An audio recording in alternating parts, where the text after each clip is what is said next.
javelins, freelancers, ladies, gentlemen, boys and girls, welcome to a special report from Anthem Universe.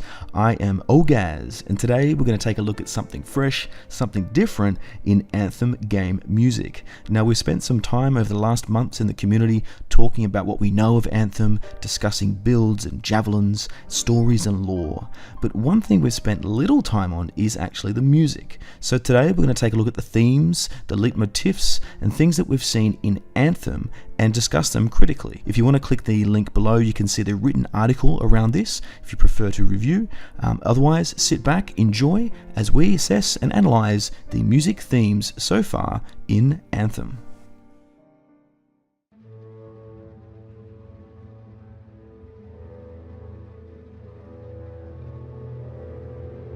Game and film musical scores carry a weight, a persona, a responsibility. They shape our experiences and they reinforce a tale's impact. They drive emotions, raise doubts, create suspense, and document our journey. They are checkpoints, tragedies, triumphs, memories, beginnings, and ends. And critically, they are part of the factors that contribute to the video games as art argument. Anthem, so far at least, appears to benefit from this philosophy.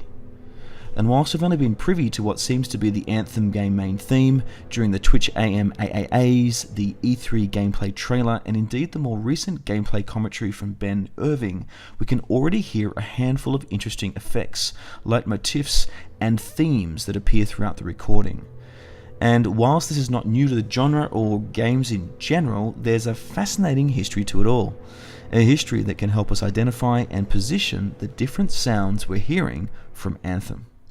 Now, the use of these characteristic recurring leitmotifs that we see in Anthem originated in the early 17th century, and whilst composer Richard Wagner made it popular during the 19th century, and the ingenious Max Steiner brought it to Hollywood, Casablanca and Gone with the Wind. If you haven't seen these films, please watch these now. It was brought to bear to us geeks and nerds by arguably one of the greatest. And of course, I'm talking of no other than John Williams. Williams would have been mocked by pre-Wagner classical composers due to his uncultured thematic design of his pieces. Imagine what they would have thought of the art of dubstep in 2018. Fortunately, however, in 1977 we fell in love with Williams's swirling iconic themes, and to this day many of us cruise around in our sports cars, family people movers, whilst listening to the exotic music of the world, the Star Wars original motion picture soundtrack. Well, from Williams then to modern day BioWare, we continue to hear leitmotifs from many of the industry's best composers, from Jack Wall, Sam Hulick and Clint Mansell on the Mass Effect series, through to Einon Zur, Trevor Morris and the great Ted Reedy on the Dragon Age series. Now, whilst all these composers have their own style and approach, they each bring elements of theme to their compositions. With Ted Reedy and co. being confirmed sources for Anthem, it'll be exciting to hear their final score, particularly with Reedy's recognisable percussive style from Dragon Age.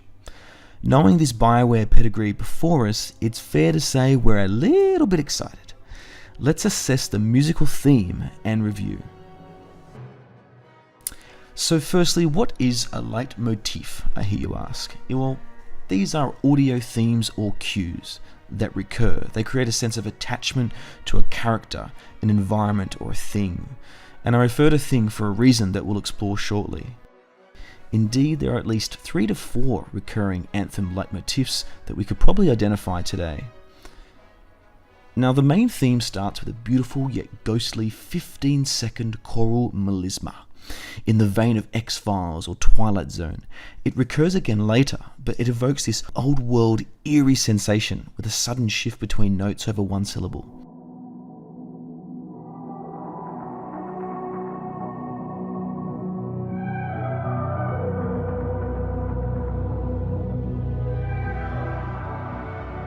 Is this alien melisma meant to represent the Anthem of Creation?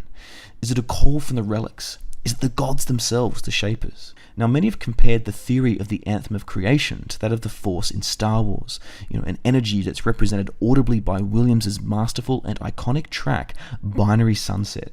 Now, unlike Binary Sunset in Star Wars, this sensation is much less fanfare. It's far more electronic and alien in nature. Whatever the sound is, it commences our journey with Anthem in a slightly disconcerting way.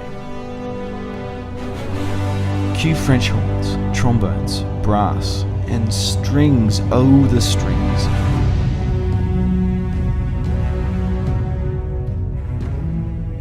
What better way to distract an audience than by juxtaposing an eerie opening to a medieval-esque fanfare? Now the fanfare's classic, yet compulsory. It's our new leitmotif that we see. It hypes the gamer and sets the tone for the journey to come. It's the Star Wars medal ceremony, Game of Thrones, and Superman all in one, and pop culture laps it up.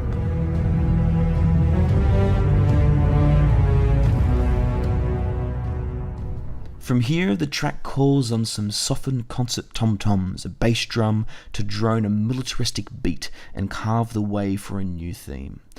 So here this crescendo of the previous fanfare ends and the heartbeat of the track begins. Now curiously here there's an electronic syncopated bass line and it starts to fade and it joins the backbone of the track.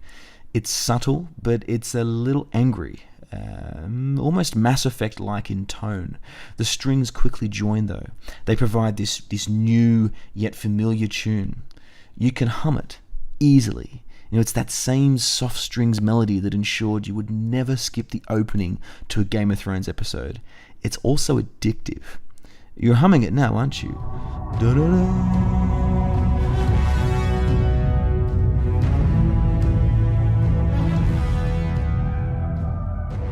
The theme loops a second time by marrying trombones, tubas, and harmonizing trumpets to mimic the melody and add punch to the soft lulls of the strings' now familiar tune.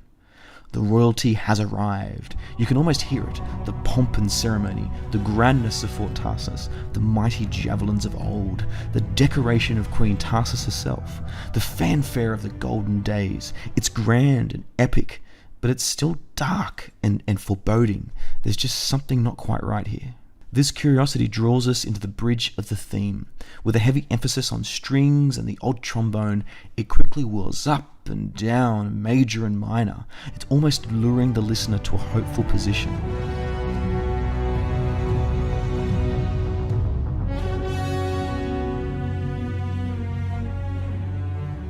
The light, the truth. But then it snatches that assurance away as quickly as it began. It builds this second crescendo. And we're hit with a volley of trumpets and oscillating strings, overcoming the darkness, winning struggle, ready to step into the light, ready to hear that grand, awesome theme return. But it doesn't.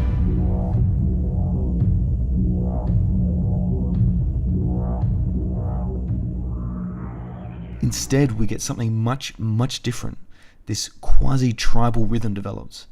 A filtered didgeridoo effect surges and gradually builds an ancient tune alongside thumping mallets as they grind against a tribal drum.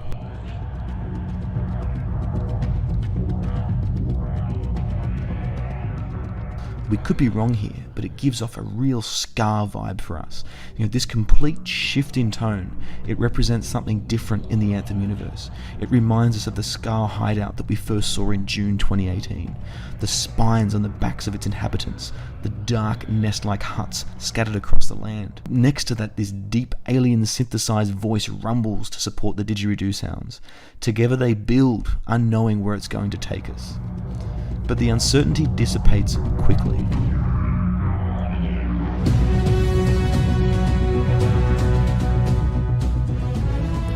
With little notice then, the full ensemble returns, the javelins fly, and we hear that ancient droning didgeridoo seamlessly crossfade into a modern synthesized bass. It defines the return of the fanfare, but it reminds us that underneath the familiar and bright strings of the anthemic anthem lies the foundations of an ancient and darker place. It's a fitting metaphor for the world at large. And then you start humming again.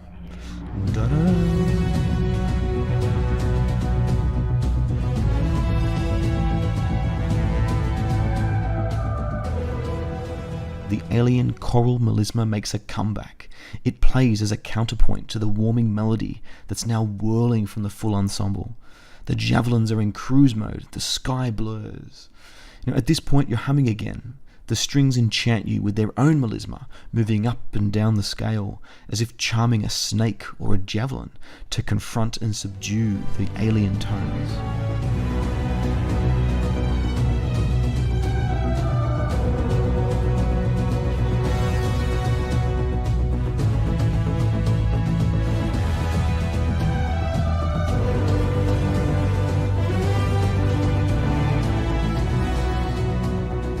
We are left then with empty nothingness. With the fanfare gone, the alien choral sound echoes through the land. The Anthem of Creation signifies its intent. More than an energy field, it battles against the call of the relics whilst they're active, pulsing, surging, waiting for the relics to be silenced. But the javelins are gone. They have triumphed as one. Or have they? What remains out there? It doesn't matter. A lone, disconcerting violin grinds an off-key whine. It's unnerving, it's destabilizing. The final synthesized bass is then heard, quickly overpowered by the sounds of the ancient. Fade to silence.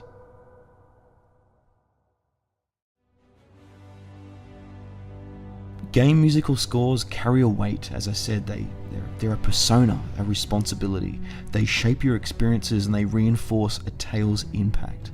They are checkpoints, tragedies, triumphs, memories, beginnings and ends. So far, Anthem, with its leitmotifs and themes, encourages us to think about the journey ahead. It also leverages acoustics as a real purpose to the game, with reference to Anthem, the Anthem of Creation, and the very design of the relics themselves. Its sound is confident yet eerie, and it remains formulaic enough to be familiar, even welcoming. But in the weeks and months ahead, we look forward to not just seeing, but hearing the music and sounds of Anthem. It's clear that strong audio design will be advantageous to the outcome of this game. For music can name the unnameable and communicate the unknowable. I'm Ogaz, this is Anthem Universe, and you can check us out at Anthem Universe on Twitter. Join the Discord, join the community, and engage in some of this love, which is discord.anthemuniverse.com.